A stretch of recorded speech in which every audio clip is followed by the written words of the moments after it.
all Canadian families, we are on the Titanic. The iceberg hasn't hit yet, so we're not sinking. If we don't shift course, that iceberg is coming for us. I'm not planning on leaving. I'm fighting. We want to make this country incredibly great. We begin to see that it really isn't about diversity. It is about punishing the people who perform beyond the mean. For people who don't care, where do you see Canada going? Oh, it's catastrophic. It is that bad. What is the carbon tax doing to lower carbon emissions? Exactly.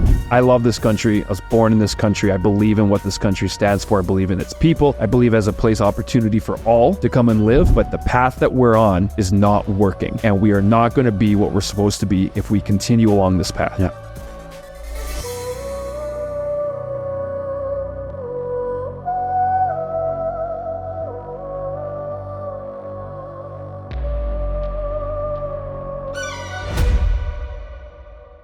Well, hello, citizens. Welcome back to the podcast. Hope you're doing good. Jeremy, how are you doing? That intro gets me jacked every single time. I think that's probably what I say every show, but every time I hear the gets me jacked.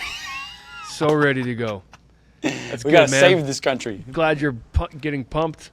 Boom. We are back. Yes, sir. Back at I'm it again. still not in another Calgary. week. I'll be in Calgary next week, but I'm in Winnipeg. That's why we have this gorgeous set from Winnipeg. That That will be a good day. It still looks good. It's a good it set. does. I like it. Yeah, it's amazing what you can do. Hope you guys have been doing well. Lots going on in the election cycle. Lots of things to cover, from the Liberals to the Conservatives to the NDP. Each party leader are saying a bunch of different things, which is interesting. We're still living amongst the tariff world and call it the changing world order as it's going on. So lots to get to, Jer. So it should be a fun episode. Yeah, there's gosh, it feels like we've never been in a news cycle like this in my lifetime. There's just so many things evolving and changing, especially in Canada. That's what's nuts. It doesn't. Yeah. I feel like people are getting fatigued with it, though. There's so many people I'm bumping into where they're going, "Thank you for doing what you guys do, because you're my only source of news now." And I kind of reprimand them. I was like, "Don't let us be the only source. Like, I'm glad. Thank you for watching. Thank you for commenting and whatever." But I hope people can stick it out here. We're only 3 weeks away from the election. That's right. Everyone needs to be involved and understand what's happening, because there's so much going on. Gosh, and so much it's gonna affect our next 4, 5, 6, 8 years of all of our lives. Like, if you're having a kid today, they're gonna be 8 years old. They could be 8 years old before the next election shows up. Who knows? Well, that's a good Not point. necessarily next election, but I mean new government change. No, and it could impact a significant portion of their life, and every year that we have a government, whether doesn't matter what party they are, but if they have bad policies or good policies, those effects are we feel them for a long time. And it's not just a bad year or a bad 2 years. There's a lot of opportunity cost that we have missed, meaning we have missed out on tremendous opportunity that we could have been growing where we've actually been receding in different areas. So that's a very good point. This election is very important coming up in today. What's the date today? Today, it's coming up like in 19 days. So 19 days is the election. On Mondays at the 28th, I believe. 28th, and then early election, just want to emphasize this for those who are listening, the early voting is going to be over Easter weekend, which I believe is April 18th through the 20th, 18, 19, 20. It's Friday. Polls. Exactly. That's very important to get out as well. So do your best. If you are following the show and you're a fan of it, we're going to encourage you to go out and vote. Make sure you vote. I want to see 100% of our people that are hanging with us vote, and go out and make your vote count. Yeah, I really hope so. I really, really do. This is the most important voting of our lifetime, that I believe. I think one of the things that we're seeing here, and I'm curious, before we go too deep into it, we should maybe just kind of jump into what's happened since our last episode with Bruce Party. But one of the things I think we're seeing here is we're seeing in my opinion, this is a vote between generations. Like, it's one of the biggest divides of generational gaps I think I see, especially in my conversations. I had a conversation with a guy who was like 72, 73 yesterday, and it was very respectful, but we sparred and argued almost the entire conversation. And he would probably say the same thing about me, but I would say he was very stubborn and ignorant on his facts. And when I started to lay down facts and details, he started to be like, well, let's agree to disagree. Let's agree to disagree. And then I just essentially told him, like, look, man, like, you've lived in this house your entire life, and I was in his business, and which was also the back of, he lived in it as well, his house. And I was like, you've been here for how long? He's like, 52 years. I'm like, exactly. You don't feel the inflation like I feel it, like we feel it. You don't, like, I'm trying to buy a house right now. I cannot afford to go anywhere, and I'm trying to figure out where to go and what to do, and we're just in this weird limbo. And then that's when I realized, I'm like, we are just in such different worlds as far as the 2-generation or 3-4 generation gap that we are. I'm like, it's just, we're different. It's wild. And the polls support what you're saying too. If you look at the demographics of where people are leaning towards, and you have a boomer generation that is typically leaning a lot more liberal, but you have a young and up and coming generation that are not liking the fact that they are hearing, I won't be able to buy a home, I won't be able to do this or that, and they want change from it, right? Even the whole mindset that might come with a woke ideology that has really beaten, I'll say, young men down. A lot of those guys and young men, I know a lot of them are 19, 20, 21, that don't like to buy into those ideas, and they want to see a country where they can get benefit from the work of their hands based off of their merit, based off of who they are. And so you're seeing a real generation gap in terms of what different demos are voting for, what ideas are being presented. Yeah. No, you're exactly right. And I think one of the things that scares me, you sent me an article just before we started recording, and I read it. It's a brilliant article, brilliant. There's so many takeaways from it. And one of the things that really stood out to me was he talks about these 5 points that are worth giving attention to in times like we're in. And the point number 2, a domestic political breakdown. And this, I kind of summarized it here because I wanted to really touch on this. It's written like this: growing divides in wealth, education, and values are destabilizing democracies and fueling political conflict. And that's, to me, what I'm sensing and experiencing in the streets when I talk with people. I try to engage in coffee shop conversations. If I'm at a restaurant getting order from a waiter, I often ask them, "How is affordability? What do you guys think right now?" I try to just get a sense of what fellow Canadians outside my circles are feeling, and that's what I find is that it seems like the divide between education, political views, wealth, are getting further and further and further apart. Because even on the stuff that me and this older gentleman were discussing, and again, I'm curious if he would say the same about me. He was just delusional on some of the stats, on some of the numbers. And like he was talking, because the way the conversation started was, he was like, "You're not a Trump fan, are you?" And I went, "What makes you like what?" I said, what are you alluding to?" And I asked him a question back. Good question. And then he's like, "Well, do you support Trump?" I said, "I support policies. And there's a lot of things Trump has done that I don't support. And there's a lot of things that he has that I do support." I said, "I'm not a blanket supporting of one individual." I was like, so many people are.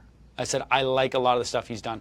I believe Doge is extremely necessary right now." He goes, and then he just went off. Doge, the layoffs they've done, the deportations they've done, and then that started a 45-minute conversation right there. Oh, I wish I was there for this. It was really, really good. That's great. It was really, really good. It was, and poor Ellis is sitting there with me. We're standing in this store, and that's your wife, isn't it? It always overrides. It's my wife. It bypasses all. You should take it. I make a rule with Tamara. I always answer her call. It's anyway, all good. I'll give her a quick text. Keep going. So him and I began down this conversation where he was like, the deportations, and then I just began to go with him of illegals. They're illegally coming into the country. Like, they're taking advantage of the system and hurting the economic system. And as I was going through those facts, he was like, "That's false. That's false. That's not true. That's a lie." And I was like, what else do I say to that? Like, I was like, I don't know what to tell you. It's not false. It's the facts. It's true. And so then we began to talk about other things. And any time that I got to hard-hitting facts, he was just saying that I'm lying, that it's not true.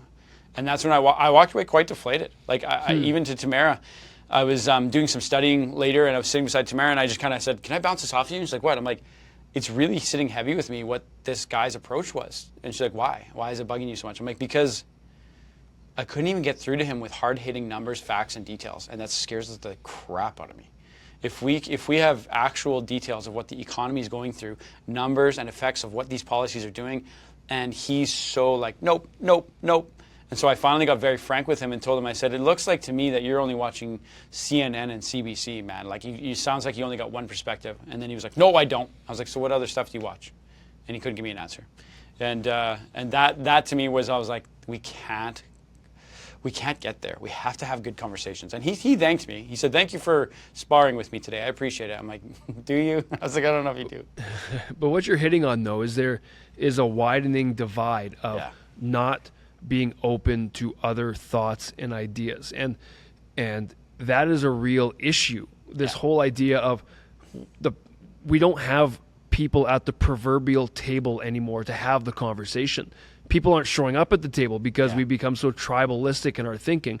And I want to urge everyone who's listening, even it's a challenge for myself and you, Jer, as well, is that we don't become so tribalistic. I only want to live in an echo chamber where I'm surrounded by people who share the same values, share the same ideas, and they only repeat back, yep, that's right, where I've got no new information or even different perspectives coming at it that might rub me the wrong way. But that at least keeps me open to having those conversations, even if at the end of the day I walk away saying, you know, I don't agree with that. But and but you're if we're exactly so right, shut off, it's like I already know what I believe. A lot of people have chosen what they believe. They know what they believe, and they're not going to change what they believe because they like what they believe. I've been acquiring videos. Sorry to interrupt you. Sorry, I thought you were No, you're good. You're good. I've been acquiring videos of policies that the other parties used to support, and now they're demonizing. And the reason I've been doing that is because it's kind of like showing their hand that they're just going after the person and not the policy. Because if the other team has a good idea, we have to attack the other guy, not the idea, just the other guy. He's saying he's a bad guy. For example, I found videos of Obama, Nancy Pelosi, all talking about deporting illegals at record numbers. And guess who's supporting it massively? The Democrats back then. Just full support. But now because Obama ran on it in 2008. Exactly. In large ways, like huge ways, because it's a good idea to stop illegal immigration. But when the orange guy does it, everyone freaks out because it's just about the guy and not the policy. And that to me is where we have to be more mature than that. If we're gonna build great countries, we have to be willing to exactly like you're saying, embrace the other team in our circle of conversation and ideas. Has to be. Well, let's go a little deeper on that, because if you look at the fundamental thought behind what you're saying, and I'm not using these terms in the political party, I'm doing it in the political philosophy, just so everyone is clear. If you look at the true nature of conservatism, and not the Conservative Party of Canada, I'm talking about conservatism. The root word is to conserve. There are main key bedrocks that conservatives generally want to conserve, which means maintain these bedrock principles that have built great countries. What are they? They're things like strong education. They're things like strong families. They're things like freedom of religion, the idea of building and being a part of a religion. Speech, freedom of speech. There are a lot of these ideas that they are trying to conserve because they've built great nations, and conservatives want to continue those ideas because it will continue to build. The point is they are anchored around a commonality. Where if you look at other things, like I would say like liberalism, not the Liberal Party of Canada, but the ideology of liberalism. And there's a lot of good things that's come from it. But the idea of liberalism, if you've noticed a trend over 2 or 3 decades, there's a lot of philosophies that flip-flop on each other. They reverse course, or they were here 10 years ago, but now they're complete opposite, because it comes down to not some fundamental thing that they could be anchored on, but what is actually, it might be the wrong wording, but emotionally convenient for them at the time, or you know what I mean? It's about the person and the individual, which ultimately you and I know this, that things based on our whims, our emotion, those things are fleeting, right? But if you've got bedrock things you can conserve and be attached to, those aren't going to change a lot. So an example of that is we have seen such a push for green energy, let's get rid of, specifically in Canada, let's get rid of, you brought this up earlier before the show, I think, cars that are Combustion. Thank you. Combustion vehicles before 2035. Well, one of the liberal policies was we want to get them off the road by 2035, all new vehicles, so that All they're new purchases, yeah.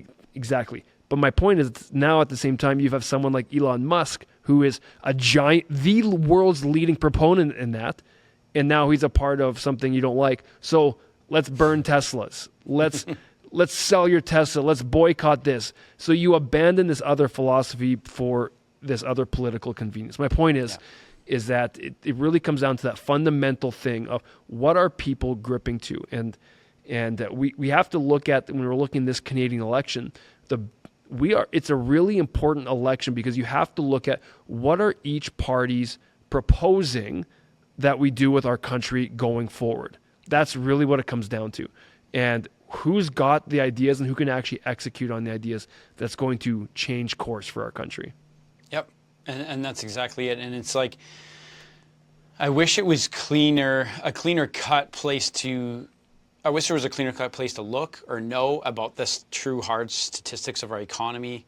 Because, like, for example, when I was talking to that gentleman, I actually never got his name. I don't know his name, but when I told him, I was like, the last about 5 years have probably been the toughest time to live in Canada. The inflation and cost of goods and services and travel and homes, and I was like, this is the most expensive time. And he was like, no, it's not.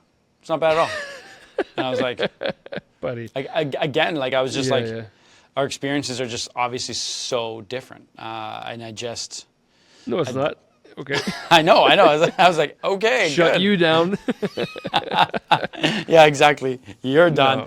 But it's crazy. It's different. There is the hard data. Like a huge metric is the per capita GDP, the gross domestic product. That essentially broken down is what your take home check can buy. Yeah. That's what it is. We are the lowest out of the OECD top 25 countries. Yep. You've got Eastern European countries who should no way be ahead of Canada have surpassed us in growth. We have had no growth. It's next to no growth in the last decade of our country. Yep. So there's huge metrics that show that our wealth as a country has been in decline. We have no new investment coming into Canada. I mean, no new money is coming in. We have negative business growth in terms of new businesses being started to build. That's where ingenuity comes from. That's where creation of wealth comes from. We are negative in that stat in Canada. And that's why it was such a big deal. I think in your Election Watch daily content you've been doing, you discussed Mark Carney's approach to building 500,000 homes. Is that number correct? That's right. I believe it was that. Yeah. Homes. Let's like, even first of all, I don't think the government should be in home building business. It's very strange to me. You're taking it away from the free market. There's so many questions about the money and the flow and the contractors and standardizing it, and even the moment the government's involved in these things, is there bidding on contracts? Is there certain people, or is the government entirely running these contracts? Anytime that I've seen, like, for example, I was meeting with a guy who's a fellow contractor here in Manitoba, and I was asking him about a school build that's currently happening in our world. And he was telling me about a school build that he did in Steinbach that was government funded, a public school. And he was like, oh man, the public build, the cost of that build was 4 or 5x what it should have been. I was like, what do you mean? And he's like, he goes, it's government money, man. It's different. They only do, like he went into his full explanation. And if there's any contractors on here, I'd love to hear your actual verbiage on this. But he was essentially saying that the things took longer. They did different materials. They didn't necessarily care about the lowest bidder or necessarily. But when it's private money, it's like, gosh, you really, really look at these bids a lot different, and you find the lowest bidder, you find the best approach, and the money is stewarded in a very different way. And so that brings my question to the 500,000 homes. Then let's even break that down by, like, what are they going to build? How are they even going to do that number? Like, I can't, 75 or 80,000 homes, what, a year for how many years straight? The rate of building to pull that off would be so outrageous. I don't even know how you're going to do that. Like, That's 1,300 homes a day. If you did it in a year, If you did it in 1 year, if you did it in 5 years, like that's insane. 275 homes a day. For 5 straight years? That's completed homes a day. Yeah. Completed homes every day for 5 straight years. Well, the easy question is, Nuts. does the government have a good track record? Okay, actually, let's go back to what if you guys missed our episode last week with Bruce Party, Yeah. he put it this way, the idea of managerialism. Yeah. Do you want a government that is there to manage your life? And that's what this idea is. It's a government that's proposing to manage your life. Don't worry about the free market doing this. We're going to do it for you. That's a managerial government. That is opposite a free market. Whereas we believe governments need to create an environment in which citizens and people can operate in the free market. And again, Thomas Sowell has says governments love solving problems that they've created. Right? Like there's these issues that continue to go on. It's just that idea is such again, this is what people need to know. Is that a good idea, and are you willing to vote for that? Are you willing to vote for something else? Because these are the things that are going to be vital to look at. So Thomas Sowell has such a refreshing approach too, especially to government's role. He largely pushes the idea about like government should stay out of the way of free market. Let the free market determine and build it, which is why it's such a disruptor. If the government's going to come in and build 500,000 homes, it's going to disrupt so many things and change this. Like I get the supply and demand, and there's other reasons for the supply issue and immigration and et cetera, et cetera. But there's so many implications to building 500,000 homes that I don't think we're going to even have the idea of how much this will affect us. It'll be huge. No. But just a couple minutes before, Jay, I want to get back to what you brought up. An article I texted you, and it's Ray Dalio wrote a book called The Changing World Order. Yeah. And it was really, and the idea that I picked up on his article, it's a book, but the article he wrote on X, which basically talked about being nearsighted and farsighted. Yeah. Talked about not getting caught up in the short term at the cost of the long term. And he's specifically talking about tariffs and the effect that tariffs are having on the short term right now. So we're jumping into a bit of a trade war with U.S. That's what the point you were talking about is that the U.S.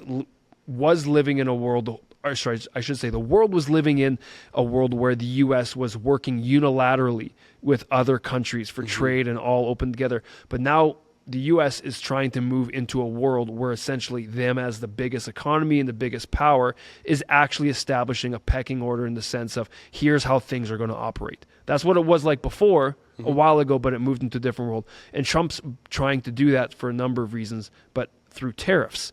Canada's got tariffs. China is talking about, actually not talking about, they've said we will fight to the end on this trade war.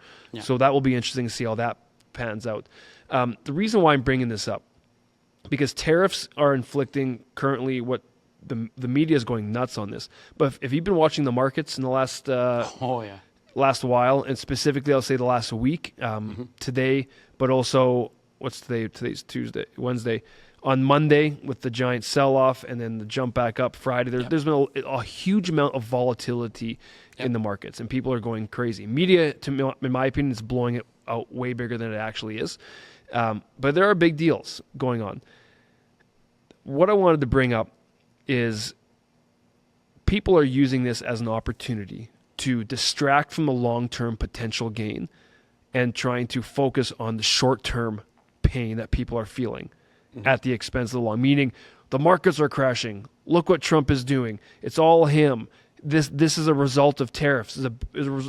Canada, our Liberal Party is doing a similar thing in terms of saying Trump is our problem. Trump is the issue. Tariffs are the problem. We need to unify Canada and be united together to fight the big bad terror at the southern border. My point in saying this, that is all being very short-term sighted while forgetting the long term of what is trying to be done. And in what Trump is trying to do is, you have to remember, it's been years and years and years of horrible fiscal policy, years and years of accumulating debt. And this is what Ray Dalio is getting at. Debt that is unsustainable. Yeah. And we keep increasing because they have a need to fund an existing lifestyle and obsessions that the U.S. might have to create debt under the Joe Biden administration, debt. Even under Trump, the first time there obviously was an increase in debt. Obama, debt. When you have that much debt, it becomes unsustainable. Trump is trying to get out of this cycle that is going to destroy the U.S. eventually if they are to keep doing what they're doing. Well, and you and I addressed that 2 episodes ago about how the United States, when Trump took office this year, that the United States was accumulating $1 trillion. That number is so big. $1 trillion of debt every 100 days. 100 days. And if that number of days gets smaller and smaller and smaller, you are on such a slippery slope. If that $1 trillion turns into 90 days, 85 days, 80 days, you have a ticking time bomb. You cannot sustain that number of borrowing. It's just off the charts to the point where you destabilize your entire dollar and your country's shot to crap. And so that's the giant, huge warning sign. And that's one of the things that he's alluding to too, is that as these debts get larger and these gaps get bigger, we're in a very destabilized situation. It's dangerous. And long-term projection, if you're being long-term minded, you will see that we are going to collapse if we keep going this direction. Now, to bring this back to Canada, we got to look at, this is why we have an iceberg and a Titanic sitting on our table, is that what path are we on and where is that leading us to?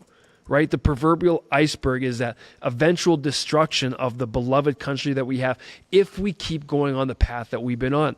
But what's been happening in this election cycle is there's been a lot of distraction by trying to get people to stop looking at the long-term potential or effects and let's get caught up on the short term. What's the short term? Donald Trump. Tariffs. We need to unify. We need to get rid of him because he is our problem, or we need to get rid of tariffs or fight back. Why? Because that is what's causing pain in Canada. That is such a short-term, nearsighted take on what's going on. And you have to, as Canadians, we have to, and we're trying to do this to serve as a reminder, you have to back out and realizing, yes, tariffs aren't fun. It's not wise to go head-to-head in a trade war with the largest economy in the world. And even though Canadians are rallying around this idea of Canada national unity, let's do it. Well, and to be clear, Trump is using this not to stick it to people as a negotiation tactic. That's the other thing, too, is that people aren't even seeing, just as you're saying, they're not seeing the big play here. This is a play. It's a move. It's a negotiation tactic. And today, as of today, there's over 50 countries who have responded to the White House after Trump's giant billboard he held about tariffs for the world. Yeah. Over 50 countries have responded saying, we're willing to negotiate now. We're not messing around. No problem. Sounds good. We're going to the table. They're saying 50 have already responded. Over 50. I've heard some reports saying 75, but ChatGPT is saying 50 right now. And then get this, Volkswagen Porsche is discussing, so Volkswagen and Porsche are discussing, which I think they might be the same company or not, I'm not quite sure, about manufacturing in the USA now. Like that right there alone. And that's what Trump is trying to do, is trying to bring back manufacturing, trying to bring back control to the United States. Mm-hmm. Now, if you live in a different country and you want your country to be in control, it's going to rub you the wrong way. You're going to have a head-to-head there. So everyone's going to have to figure out how are we going to work together. And bring it back to Canada, our election is now being moved towards Trump is the bad guy. But I want to bring us back as Canadians to look at what's the long-term effect. We have actually been our own worst enemy. Yeah. We've been our biggest problem with how our government and citizens have been allowing it because we vote governments in. But government fiscal policy, the amount of debt that has been ramped up, like basic economics 101, spending way more money than we bring in. We haven't been creating an environment which allows for investment to come in, to build and to create and to bring up new businesses and create wealth and create an education system that works, and instead of having a suffering one and all these different things. I need us as Canadians to understand we have been our own worst problem. Let's not get distracted in the short term by tariffs and other talk, and our solution is banding together. No. Our solution is getting off the path that we have been on. Whether that is the Conservative Party or the Liberal Party takes a whole new stance on what they've been doing for the last 10 years. Because remember, it's the same Liberal Party. They have a new leader. So unless there's new policies that's coming forth to show we're going to do a new thing, we have to take all of that into consideration. And you know what? On that note, I'm going to use this as a springboard. That's why one of the things that you're going to hear us talk about a lot is Dr. Phil's Merit TV Canada. I think it's so important that our viewers understand and know this. You're going to see something that, and I'll even mention it now, and Paul can go to full screen on this. Right now we're in the works of getting a semi-truck to drive nationwide to go interview people. It's Merit TV is going to be covering election coverage about the real citizen's opinion from sea to sea, from west all the way to east, because the Canadians need to find the balance and see the other side of a lot of these arguments. And so something you're going to see, and you'll see it right now, the semi-truck photo right here of what the truck looks like. It's literally just in the shop right now getting finished up. And this truck's going to be going around the country, going to events, going to places, interviewing people, talking with them. You're going to see David's coverage where he does daily opinions and daily responses to election coverage every single day. You're going to see all sorts of experts that Dr. Phil's Merit TV Canada is going to be bringing to you. And I've been saying this phrase, it's bringing balance to a very unbalanced conversation. The election coverage is not balanced in any shape, way, or form whatsoever. I was literally watching CTV today, and I had turned it off because I was like, it is so, it was just so one-sided, and I just couldn't believe that there was no objective approach to the conversation on what they were talking about when it came to the elections. I was just like, it was just hard to watch. And it's sad to me that there are people who don't see another angle, and so that's what Merit TV is going to do, is it's going to bring another angle. So I think it's important. I'm glad you brought it up. We should actually talk about it more, because we've been uniquely positioned, and we feel we have a very strong opportunity to be able to, as you said, to bring balance to an unbalanced conversation in Canada. And why is that? Because obviously we are not mainstream media. We're not MSM. We're not legacy media.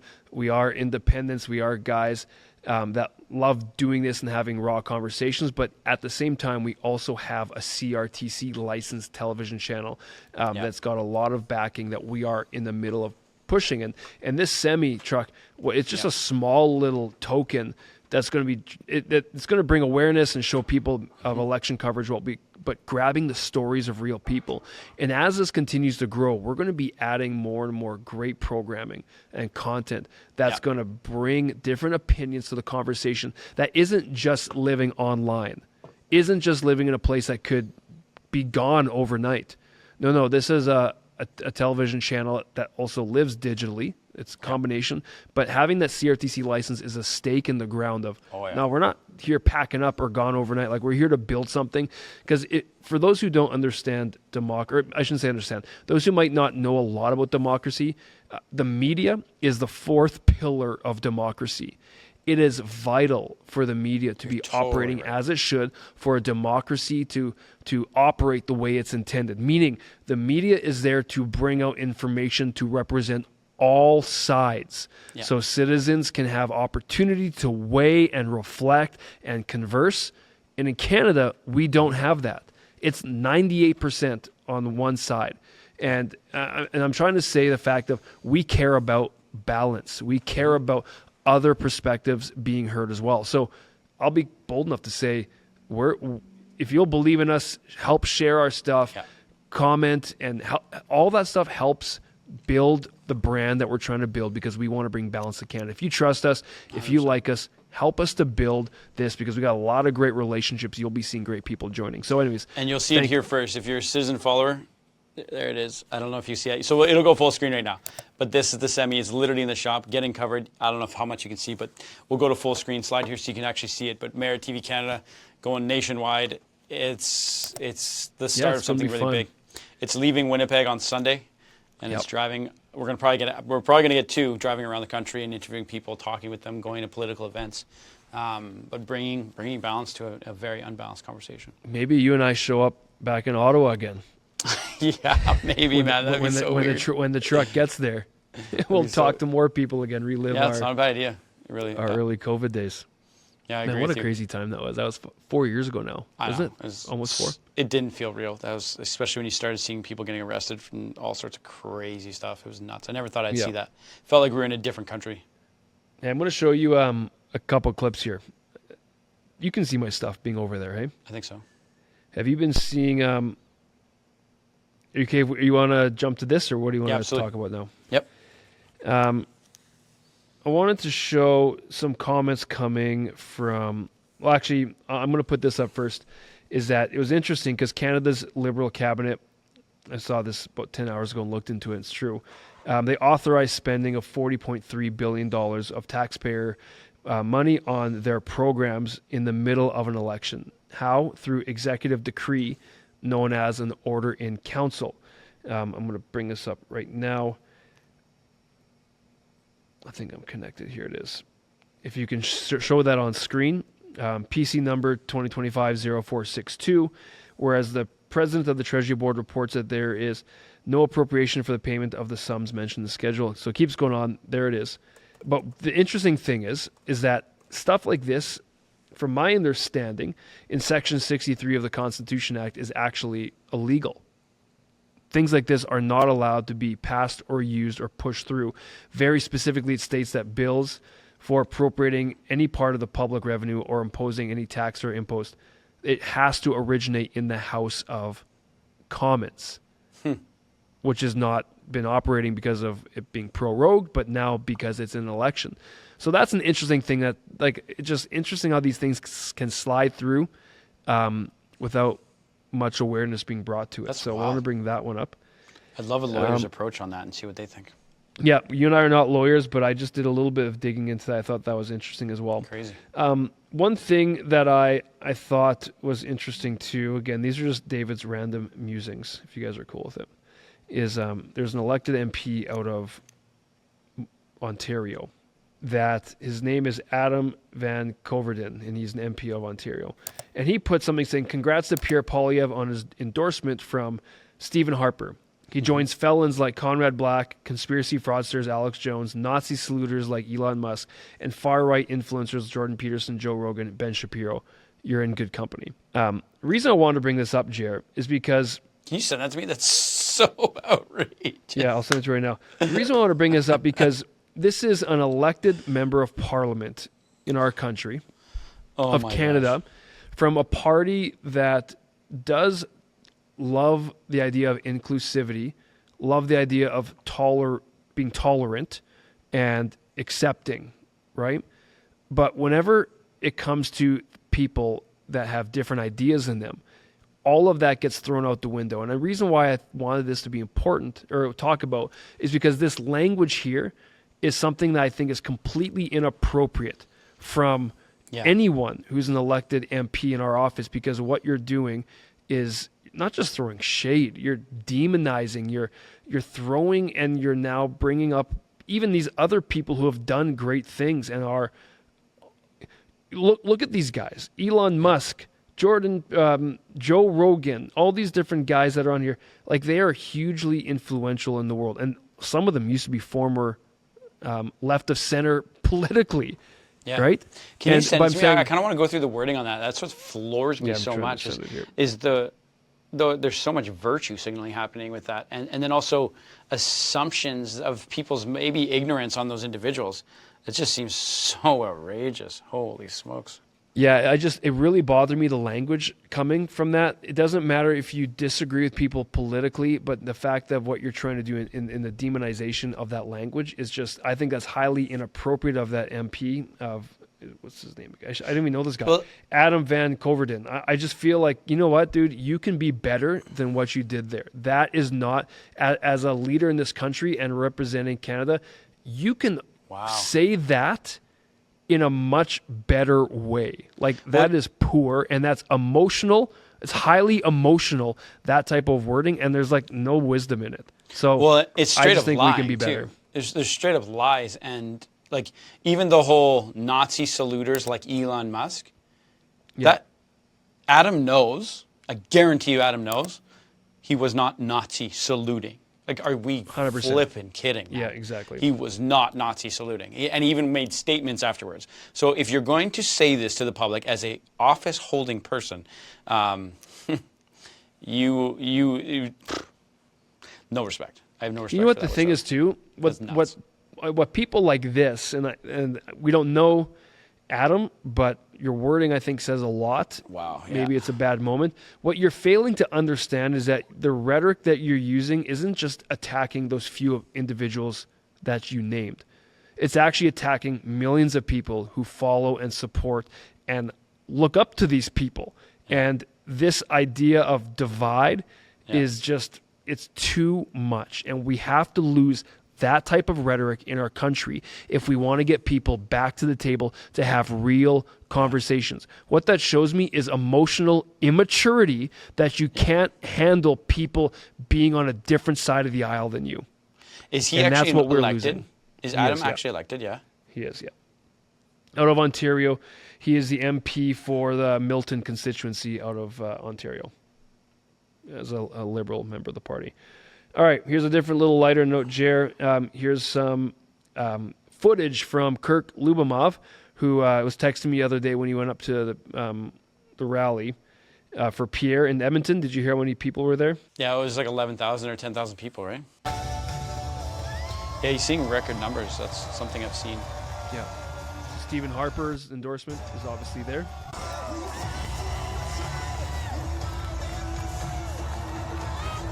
Pretty cool.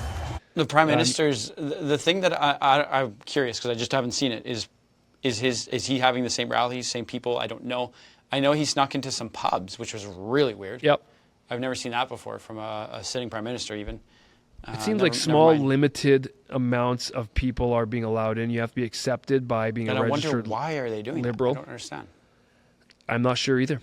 Yeah, Very strange. you would think you'd be hitting the grounds heavy. Like the polls have shifted slightly. You are seeing Pierre Poilievre and the Conservatives jump up in some key battleground areas when it comes to the polls. You obviously have a different story on the ground with record-setting numbers for political gatherings like what Pierre has been seeing, right? They're surging like crazy. You're not seeing anything of that. And I wonder if that's a Liberal strategy because they're doing limited. I know there's an event last night in Calgary in the Northwest, and it seems like there's been limited people. You have to be another guy was posting saying, I got accepted into it. And I saw you had to be a Liberal member, and they had to accept your invitation. So very much trying to control the numbers too. But I wonder why. I don't know why. Yeah, it's really strange. So, Very strange. anyways, interesting things. Have you also seen the CCP, Communist Party, Communist Chinese Party? There's been a lot of sympathetic news headlines with companies that are affiliated with the CCP in support of Mark Carney. Have you been seeing this? No, I haven't. Nonstop. And then there's, I'll show you one last video because he was asked about it and he doesn't really give an answer, which is interesting. Let's see if it connects here. Mark Carney asked about Chinese interference in Canada, says the story shows Canada's on the ball looking for foreign actors. He also doesn't know why the Chinese party seems to be favoring him. From my understanding, some of the campaign was pushing positive narratives about you. Why do you think that China, the PRC, seems to like you? Why are they praising you? I have absolutely no idea, and I have absolutely no idea, and I think I'll leave it at that. I just thought that was funny. Yeah, for sure it is. Like not a really, just I don't know. So That's a great response, in my opinion. Like, I'm glad that if it's genuine, I hope so. That is, yeah. It's just interesting seeing. Yeah. The reason I'm bringing it up because you're seeing in different companies and social media platforms that are Chinese based, is there's an excess, and people are calling it Chinese foreign interference, but there's an excess amount of positive support for Mark Carney all throughout that, which is just, I don't really know what to make of it, neither here nor there. So if you guys know what you have thoughts on that, let us know in the comments too. But that was something that stood out to me that came across today. If anyone hasn't watched our Bruce Party episode, go and watch it right now. It's one of the most brilliant takes on kind of the situation and what's happening with Alberta, Canada, Canada's shot at saving itself, and hugely informative. So again, it's been probably one of our biggest episodes so far. Really worth watching. Yep. We're out of time. We should keep going, but any last things you want to connect on? I think I almost want to do. I want to do a whole episode on Alberta. What's happening in Alberta right now? It's quite large. What Danielle's doing, and she's taking quite a bold stance. Something like we've never seen at least in my lifetime, from a premier to a prime minister. And so it's worth paying attention to. It's worth watching her responses and seeing what she's saying, and kind of tit for tat between her and prime minister. It's interesting to watch. Yeah, because he had some comments about her that was a little demeaning, and then she had a response. Yeah. And I think she essentially said, a strong conservative woman, I'm not going to sit down and I'm not going to shut up, not this one. So interesting how this is all going to keep playing out, but you and I are working on getting some interesting people on to talk this through, what that looks like. So stick with us here at Citizen as we keep evolving. Obviously, be doing your research to find out what each party's policies are as you're looking for who you're going to be voting for in the upcoming election, a very important election. Also be watching for Merit TV Canada, our Citizen Election Watch. We're doing short little dailies every single day, but stay tuned, and we thank you guys obviously for all your support in keeping this going and growing. Show goes on. The show goes on. See you all next time.